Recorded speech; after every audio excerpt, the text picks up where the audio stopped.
ముఖ్యంగా మీకు ఒక విషయం చెప్పాలనుకుంటున్నా. ఈ సినిమా చూసే ముందు 'ట్రాయ్' అనే ఒక వెబ్ సిరీస్ ఉంటుంది. 2018లో రిలీజ్ అయింది.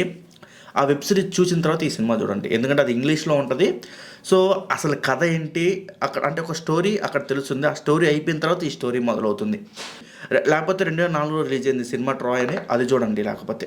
హాయ్ ఫ్రెండ్స్, ఈరోజు మనం ప్రపంచంలోనే అత్యంత గొప్ప సాహస కథలో ఒకటైనది ఒడిసీస్ కథను తెలుసుకుందాం. ఈ కథ ట్రోజన్ యుద్ధం ముగిసిన తర్వాత ప్రారంభమవుతుంది. ట్రోజన్ యుద్ధంలో గ్రీకులకు విజయం సాధించి పెట్టిన గొప్ప యోధుడు ఒడిసీస్. యుద్ధం ముగిసిన తర్వాత తన రాజ్యం ఇథాకాకు తన భార్య పెనలోపి కుమారుడు టెలిమాకస్ దగ్గరికి వెళ్ళాలని నిర్ణయించుకుంటాడు. కానీ అతని ప్రయాణం అంత సులభం కాదు. సముద్ర దేవుడు పొసైడన్ కోపంతో ఒడిసియాస్ నౌకను భారీ తుఫాన్లోకి నెట్టేస్తాడు. అక్కడి నుంచి మొదలవుతుంది అతని జీవితంలోనే అతిపెద్ద సాహసయాత్ర. మొదట అతను ఒక ద్వీపాన్ని చేరుకుంటాడు. అక్కడ ఒక కంటితో ఉండే భయంకరమైన రాక్షసుడు ఉంటాడు. అతను ఒడిసియాస్ సైనికులు ఒక్కొక్కరిని తినడం ప్రారంభిస్తాడు. అప్పుడు ఒడిసియాస్ తన తెలివిని ఉపయోగిస్తాడు. రాక్షసుడికి మద్యం తాగించి మత్తులో పడేస్తాడు. తర్వాత ఒక పెద్ద కర్రతో అతను ఒక కన్నును గుచ్చేస్తాడు. రాక్షసుడు అంధుడైపోతాడు.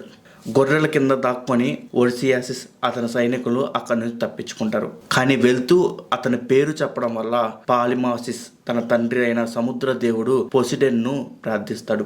ఒడిసియాస్ ఎప్పటికీ సుఖంగా ఇంటికి చేరకూడదు అని శాపం ఇస్తాడు. అక్కడి నుంచి ఒడిసియాస్ ప్రయాణం మరింత భయంకరంగా మారుతుంది.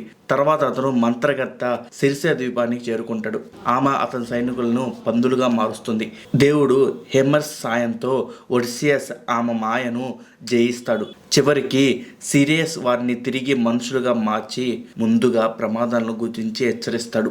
ఆ తర్వాత ఒడిసియాసిస్ మరణించిన వారి లోకానికి వెళ్తాడు. అక్కడ ఒక మహర్షిని కలుసుకొని తన భవిష్యత్తు గురించి తెలుసుకుంటాడు.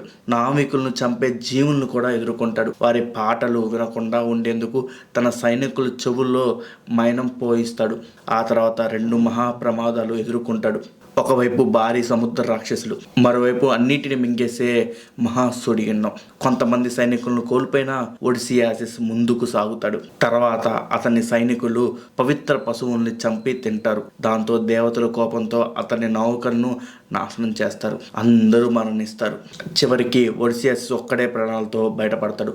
ఒక దేవత దీపానికి చేరుకుంటాడు. ఆమె అతన్ని ప్రేమించి ఎన్నో సంవత్సరాలు అక్కడే బంధిస్తుంది. చివరికి దేవతల ఆజ్ఞతో ఆమె అతన్ని విడుదల చేసింది. ఎన్నో సంవత్సరాల తర్వాత ఒడిసియాసిస్ చివరకు తన రాజ్యం ఇథాకాకు చేరుకుంటాడు. కానీ అక్కడ పరిస్థితి పూర్తిగా మారిపోయి ఉంటుంది. అతను చనిపోయాడని అందరూ భావిస్తారు. అనేక మంది రాజకుమారులు అతని భార్య పెనలోపి పెళ్లి చేసుకోవాలని రాజభవనంలోనే ఉంటూ రాజ్య సంపదను దోచుకుంటూ ఉంటారు. పెనలోపి మాత్రం తన భర్త తిరిగి వస్తాడనే నమ్మకాన్ని ఎప్పుడూ వదులుకోదు. ఒడిసియాసిస్ తన అసలు రూపాన్ని దాచుకొని ఒక సాధారణ భిక్షగాడిలా రాజభవనంలోకి ప్రవేశిస్తాడు. అక్కడ తన కుమారుడు టెలిమాకస్ను రహస్యంగా కలుస్తాడు. ఇద్దరు కలిసి ఒక ప్రణాళిక సిద్ధం చేస్తారు.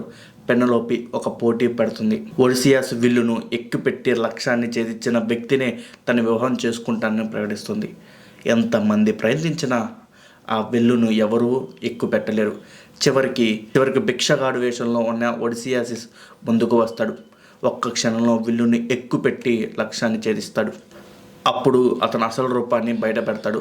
అక్కడ ఉన్న శత్రువులు అందరినీ తన కుమారుడితో కలిసి ఓడిస్తాడు. చివరకు తన భార్యను తన కుమారును తిరిగి కలుసుకుంటాడు. తన రాజ్యాన్ని తిరిగి స్వాధీనం చేసుకుంటాడు.